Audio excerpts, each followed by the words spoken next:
The Book of Esther, Chapter 1.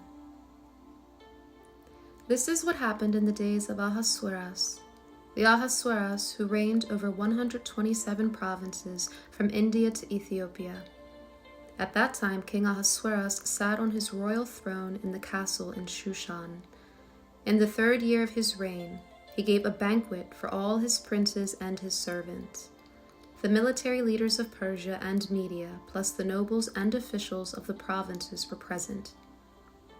He displayed the vast wealth of his kingdom and the splendor and glory of his majesty for many days, 180 days. When these days were over, the king gave a banquet, lasting 7 days, in the garden court of the king's palace for all the people who were present in the palace at Shushan, for both the greatest to the least. There were white and blue linen curtains hung by cords of fine linen, and purple and silver rings and marble columns, gold and silver couches on a mosaic pavement of alabaster, marble, mother of pearl, and minerals. Wine was served in golden goblets, each of which was different from the other, and the royal wine was abundant according to the king's wealth. In keeping with the law, there was no restrictions on drinking, for the king had instructed the supervisors of his household to comply with each person's desire. In addition, Queen Vashti held a banquet for the women in the royal palace of King Ahasuerus. On the 7th day, when the heart of the king was merry from the wine, he commanded Mehuman, Bizetha, Harbona, Bigtha, Abagtha, Zethar, and Carcas, the 7 eunuchs who attended Ahasuerus the king, to bring Queen Vashti before the king wearing the royal crown. He wanted to show the peoples and the officials her beauty, for she was very attractive. But Queen Vashti refused to come at the king's command, conveyed by the eunuchs, and the king became furious and burned with anger. So the king consulted the wise men who discerned the times, for it was the king's practice to consult experts in matters of law and justice. Those closest to him were Karshena, Shethar, Admatha, Tarshish, Meres, Marsena, and Memucan, the 7 princes of Persia and Media, who had access to the king's presence and were the highest in the kingdom. By law, what is to be done with Queen Vashti for failing to obey the command of King Ahasuerus conveyed by the eunuchs? Then Memucan answered in the presence of the king and the princes, Queen Vashti has wronged not only the king, but also all the princes and peoples who are in all of the provinces of King Ahasuerus. For the queen's conduct will go out to all the women, making their husbands contemptible in their eyes, by saying, King Ahasuerus commanded Queen Vashti to be brought in before him, but she would not come. This very day the noble women of Persia and Media, who have heard of the matter concerning the queen, will respond similarly to all the king's princes, and there will be no end to the contempt and anger. If it pleases the king, let a royal commandment go forth from him, and let it be written in the laws of Persia and Media, which cannot be repealed, that Vashti may not come into the presence of King Ahasuerus, and let the king give her royal status to another who is more worthy than she. Then the king's edict, which he will enact, will be proclaimed throughout all his vast kingdom, and all the wives will give their husbands honor from the greatest to the smallest. The matter pleased the king and the princes. So the king did according to the word of Memucan. He sent letters throughout all the royal provinces, to each province in its own script, and to each people in its own language, that every man should be in charge of his own household, and speak the language of his own people. Chapter 2. After these things, when King Ahasuerus' anger subsided, he remembered Vashti and what she had done and what had been decreed against her. Then the king's servant who attended him said, Let a search be made on the king's behalf for beautiful young virgins. Let the king appoint officers in all the provinces of his kingdom to gather together all the beautiful young virgins to the palace at Shushan in the house of women, under the supervision of Hegai, the king's eunuch, who oversees the women. Let them be given beauty treatment. Then let the young woman who pleases the king become queen instead of Vashti." This advice pleased the king, and he acted accordingly. There was a Jewish man in the Shushan palace whose name was Mordecai, son of Jair, son of Shimei, son of Kish, a Benjamite, who had been taken into exile from Jerusalem with the captives that had been carried away with King Jeconiah of Judah, whom King Nebuchadnezzar of Babylon had taken away. He had raised Hadassah, that is, Esther, his uncle's daughter, for she had neither father nor mother. The girl was attractive and had a beautiful figure. When her father and mother died, Mordecai took her to him as his own daughter. After the king's order and decree became known, many young women were assembled in the palace of Shushan under the supervision of Hegai. Esther also was taken into the king's household under the supervision of Hegai, guardian of the women. This young woman pleased him and found favor with him. He quickly arranged her beauty treatments and provided her special food. He also provided her with 7 specially chosen young women from the king's household. Then he moved her and her maids to the best place in the women's house. Esther had not disclosed her people or her lineage, because Mordecai had commanded her to not make them known. Every day Mordecai walked in front of the women's courtyard to find out how Esther was and what might happen to her. When each young woman's turn came to go to King Ahasuerus at the end of 12 months as prescribed for the women, for in this way they fulfilled their beautification, 6 months with oil of myrrh and 6 months with perfumes and women's cosmetics, the young woman would go to the king in this way. Whatever she asked for was given to her, to take with her from the women's house to the king's palace.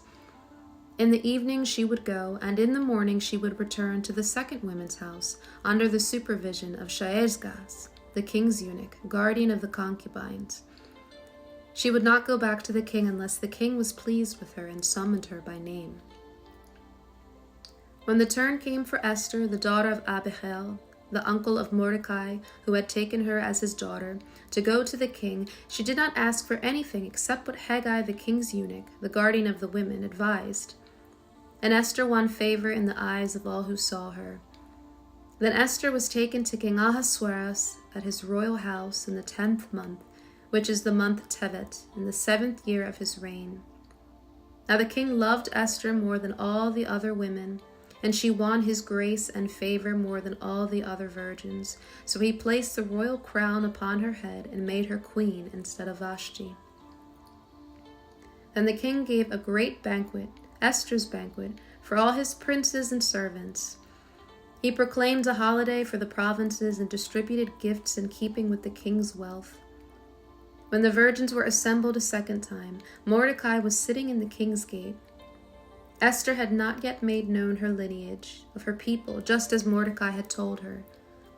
Esther continued to follow Mordecai's instructions as she had done when he was bringing her up. In those days, while Mordecai was sitting at the king's gate, Bigthan and Teresh, 2 of the king's eunuchs who guarded the doorway, became angry and conspired to assassinate King Ahasuerus. But Mordecai found out about the plot and told it to Queen Esther. Esther informed the king in Mordecai's name. When the matter was investigated and found to be so, they were both hanged on a gallows. It was then written in the book of the Chronicles in the king's presence. Chapter 3. Sometime later, King Ahasuerus promoted Haman, son of Hammedatha the Agagite, elevating him and setting his chair above all the officials who were with him. All the king's servants who were at the king's gate bowed down and paid honor to Haman, for the king had commanded it. But Mordecai would not bow down or pay him honor. Then the king's servants who were at the king's gate said to Mordecai, "Why are you disobeying the king's command?" Day after day they spoke to him, but he would not listen to them. Therefore they told Haman in order to see whether Mordecai's resolve would prevail, for he had told them that he was a Jew. When Haman saw that Mordecai was not bowing down or paying him honor, Haman was filled with rage. But it was repulsive in his eyes to lay hands on Mordecai alone, for they had told him the identity of Mordecai's people. So Haman sought to destroy all the Jews, the people of Mordecai, who were throughout the whole kingdom of Ahasuerus.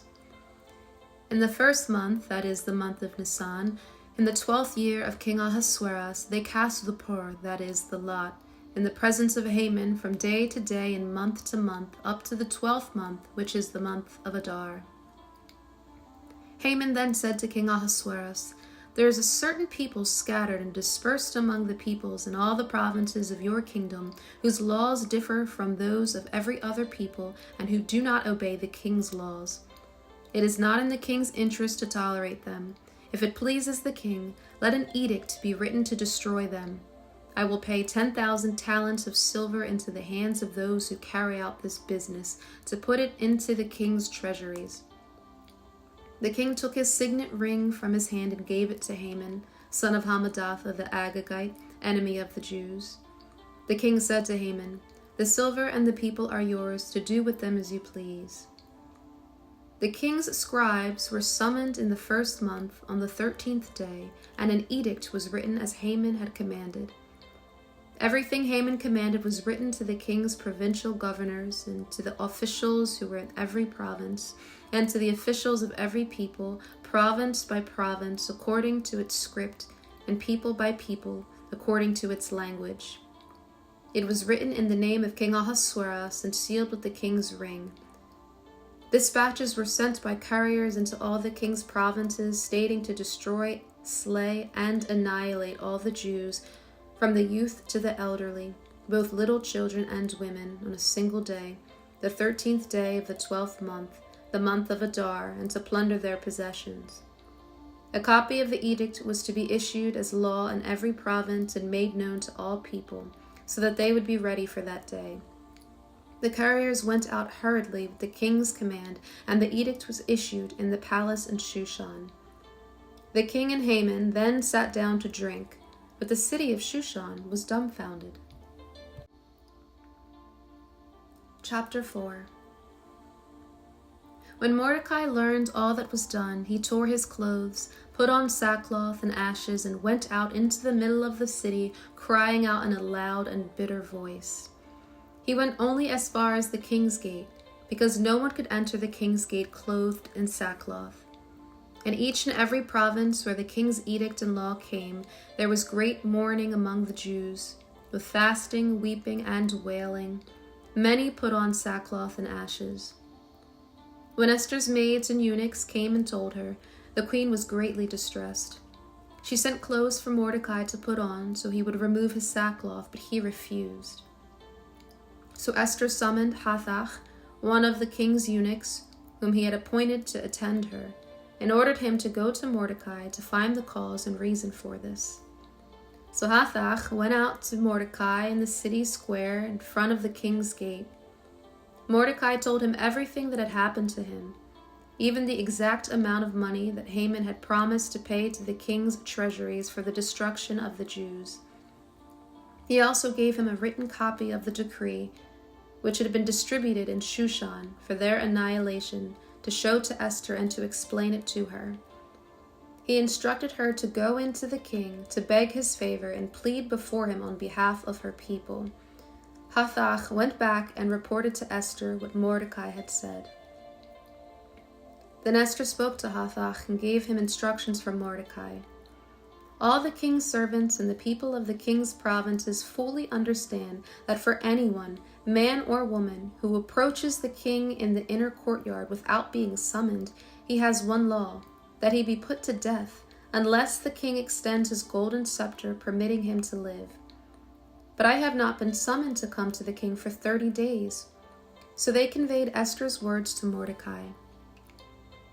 Mordecai told them to reply to Esther with this answer: Do not think in your soul that you will escape in the king's household more than all the Jews. For if you remain silent at this time, relief and deliverance will arise for the Jews from another place, but you and your father's house will perish. Who knows whether you have attained royal status for such a time as this? Esther sent this to reply to Mordecai: Go, gather together all the Jews who are in Shushan and fast for me. Do not eat or drink for 3 days, night or day. My maids and I will fast in the same way. Afterwards I will go into the king, even though it is not according to the law. So if I perish, I perish." So Mordecai left and did all that Esther commanded him. Chapter 5. On the third day, Esther put on her royal apparel and stood in the inner court of the palace in front of the king's hall. The king was sitting on his royal throne in the hall, facing the entrance. When the king saw Queen Esther standing in the courtyard, she found favor in his eyes. So the king held out to Esther the golden scepter in his hand, and Esther approached and touched the top of the scepter. Then said the king to her, "What is it, Queen Esther? Whatever your request, even as much as half of the kingdom, it will be given to you." So Esther said, "If it pleases the king, let the king and Haman come this day to the banquet that I have prepared for him." The king replied, "Bring Haman quickly so we may do what Esther said." Then the king and Haman came to the banquet that Esther prepared. As they were drinking wine, the king said to Esther, "What is your request? It will be granted to you. Whatever you request, even as much as half the kingdom, it will be fulfilled." Esther answered and said, "My petition and my request is this. If I have found favor in the eyes of the king, and if it pleases the king to grant my petition and my request, then let the king and Haman come tomorrow to the banquet that I will prepare for them, and then I will do as the king requests."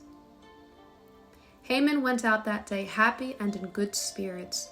However, when Haman saw Mordecai at the king's gate, and he did not rise or tremble before him, Haman was filled with rage against Mordecai.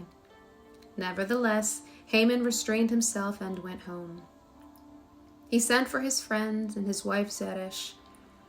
Haman boasted to them about his vast wealth, his many sons, and how the king had promoted him and exalted him above the other officials and servants of the king. Haman added, "And that's not all. Queen Esther invited only me to accompany the king to a banquet that she prepared, and she has also invited me along with the king tomorrow. Yet all this does not satisfy me as long as I see Mordecai the Jew sitting at the king's gate." Then Zeresh, his wife, and all his friends said to him, "Let them set up a gallows 50 cubits high, and in the morning ask the king to have Mordecai hanged on it. Then go happily with the king to the banquet." This idea delighted Haman, and he ordered the gallows to be built. Chapter 6. That night sleep deserted the king, so he ordered the book of the Chronicles, the record of his reign, be brought in and read before the king. It was found recorded there that Mordecai had revealed that Bigthana and Teresh, two of the king's eunuchs who guarded the door, had conspired to kill King Ahasuerus. The king asked, "What honor or recognition has been shown to Mordecai for this?" The king's servants that attended him replied, "Nothing has been done for him." The king said, "Who is in the courtyard?"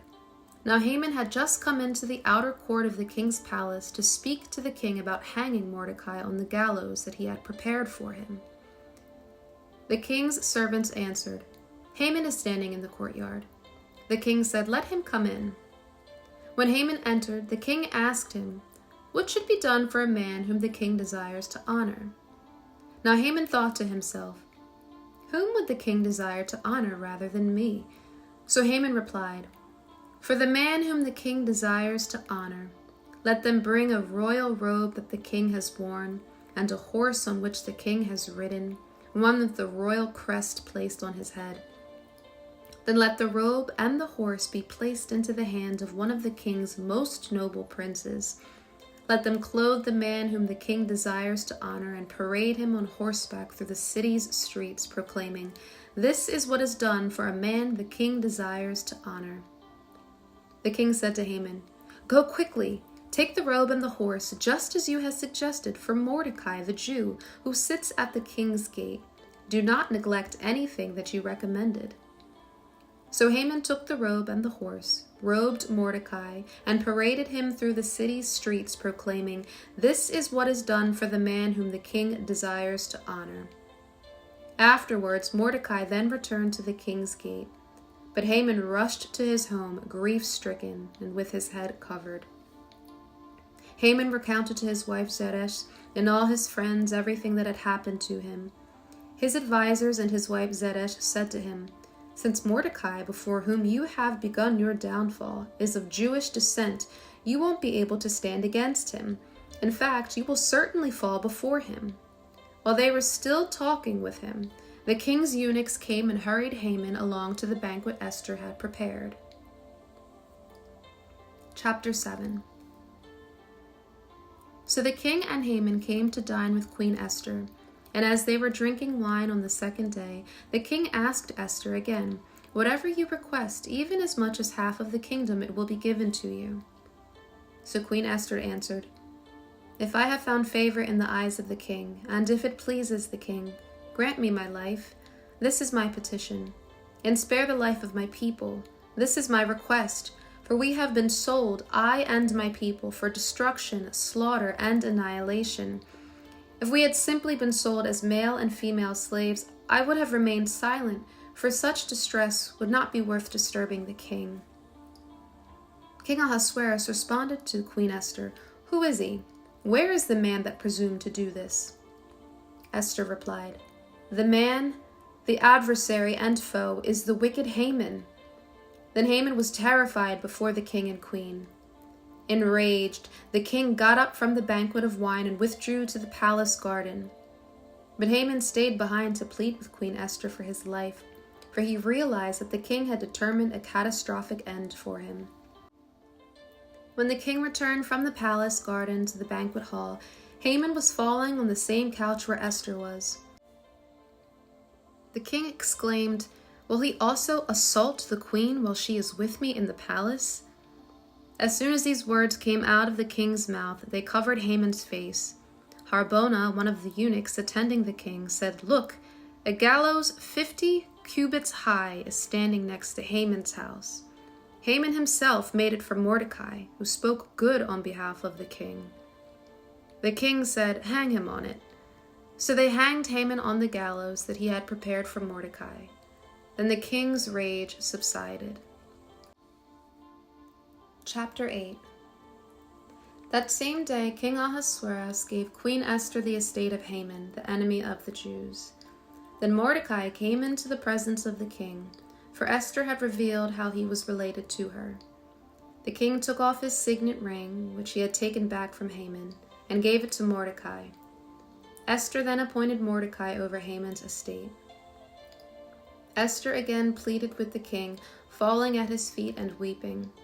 She pleaded with him to stop the evil of Haman the Agagite and his plan that he had devised against the Jews. Then the king extended the golden scepter to Esther, and she arose and stood before the king.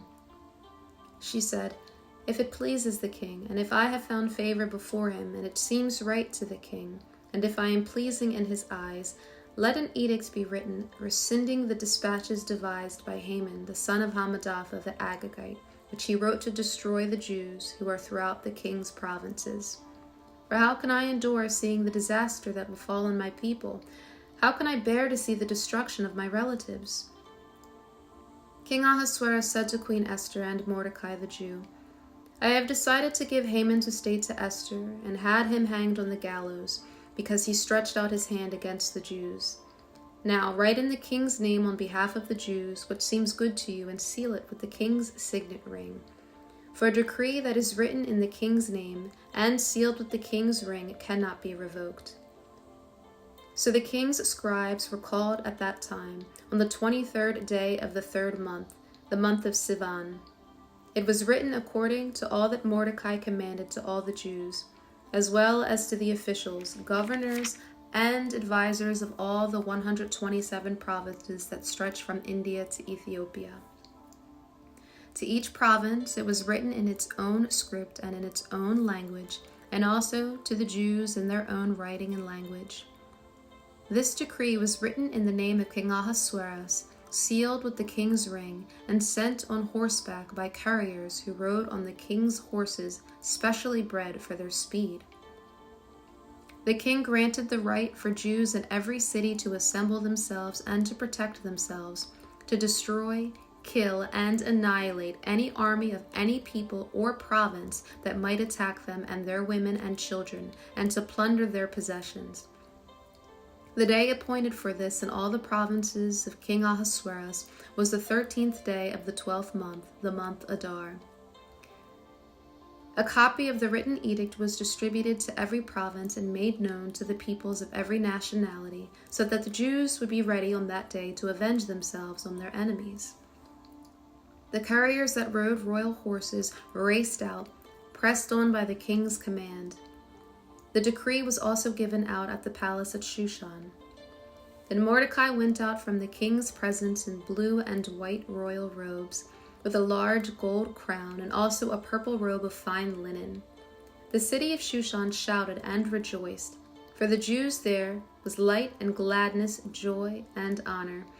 Throughout every province and throughout every city, wherever the king's edict and his law went, the Jews had gladness and joy, banquets and holidays.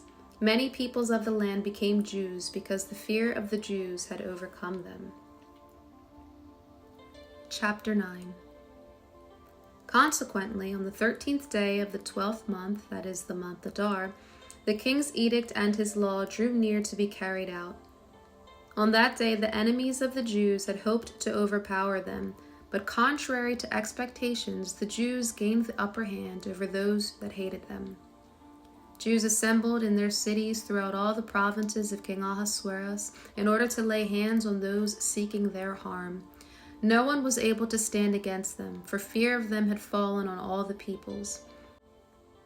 Even all the administrators of the provinces, the officers and governors, and those doing business for the king helped the Jews, for the dread of Mordecai had fallen on them.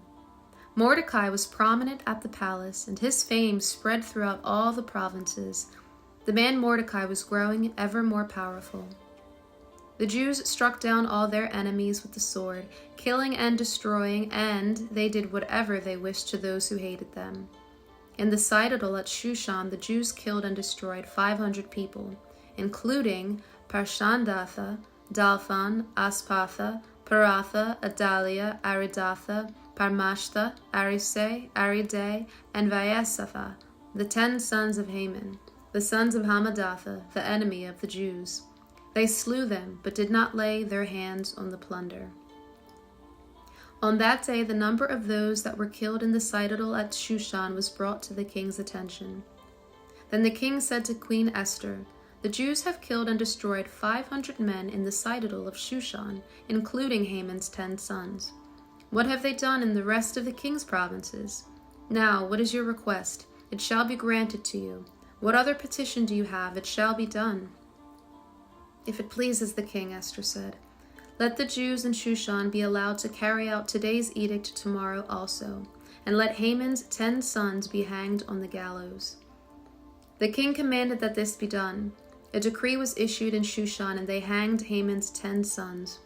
The Jews in Shushan gathered together on the 14th day of the month Adar, and they killed 300 men in Shushan, but they did not put their hands on the plunder. Meanwhile, the rest of the Jews who were in the king's provinces gathered together to protect themselves and to get relief from their enemies. They killed 75,000 of their enemies, but they did not lay their hands on the plunder. This happened on the 13th day of Adar, and on the 14th day they rested, making it a day of feasting and gladness. But the Jews that were in Shushan had assembled on the 13th and on the 14th, and on the 15th they rested, making it a day of feasting and gladness.